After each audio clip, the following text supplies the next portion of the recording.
Well, let's unpack this a little further. We're joined by legal analyst Gaopalelwe Mathiba. Mr. Mathiba, good evening to you. Thanks for your time. What is the NPA going to do, going to need to do rather, in order to win this case? Thank you so much for hosting me this evening, Ms. Kathy, and greetings to your viewers at home. Now, this is a clear evidence that indeed the NPA is not at a lip service work. It is really walking the talk of fighting corruption and making sure that they recoup as much looted state funds as possible from the Gupta associates and all who's involved in this great network of mass corruption scandal. Now, we have seen today, this morning, the NPA approached the court with a view to get the unlimited restraint order confirmed. And what does that mean? It is basically that you would know that to this point, the interim restraint order has been extended for 3 times already. Now, for it to be confirmed, when it is confirmed, it basically means that the court, the entire criminal proceedings would then be in a position to resume. And once at a later stage, while without the interim court order, without the restraint order having to be kept being extended. Now, once the criminal proceedings have reached the stage of finality, it is only that at that stage, and the NPA would then be in a position to then come up with a new application for confiscation order.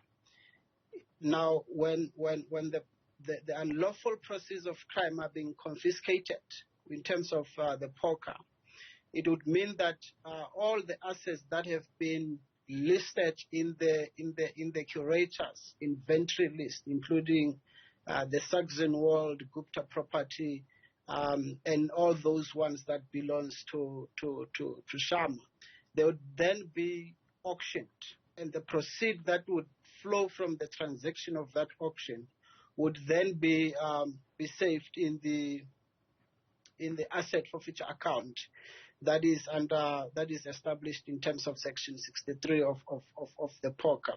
So the process, we haven't really gotten to the process already where that interim restraint order has been confirmed. Today, that was the intention of the NPA, but then the accused got arguing quite a lot of other technical issues that were not really part of the agenda before the court this morning. Does whether or not these assets are held by the state do anything for the criminal case that many of the Guptas and even some of their associates are expected to answer before the courts?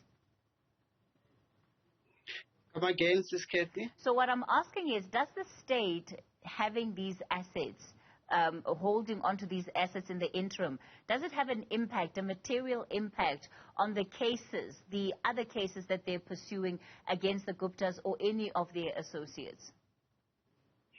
Yes, indeed.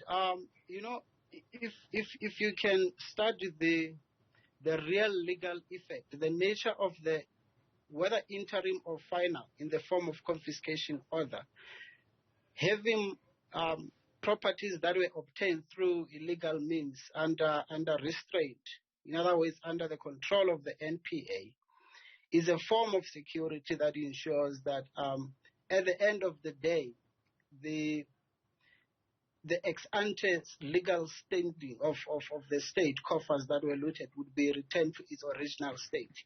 In other words, it does have a material impact on the prospects of the success of this case, in that it forms some degree of security to ensure that yes, the Guptas might end up being prosecuted successfully and the conviction being secured by the NPA, but then what is it that is of good to the state? The coffers have been looted.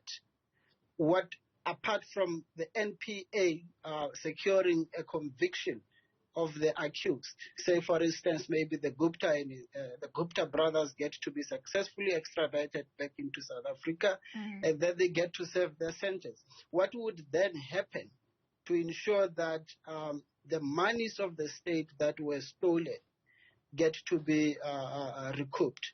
So it is in that process where the confiscation order would then get to make sure that it takes the ex-ante legal position. It restores the position of the public offers back to its original standing, because then those properties, it means they would be auctioned, and the process of that auction would then go and serve to replace the monies that to recover the monies that the Guptas and the network stole. All right, let's leave it there for tonight. Legal analyst Gaopalelwe Mathiba.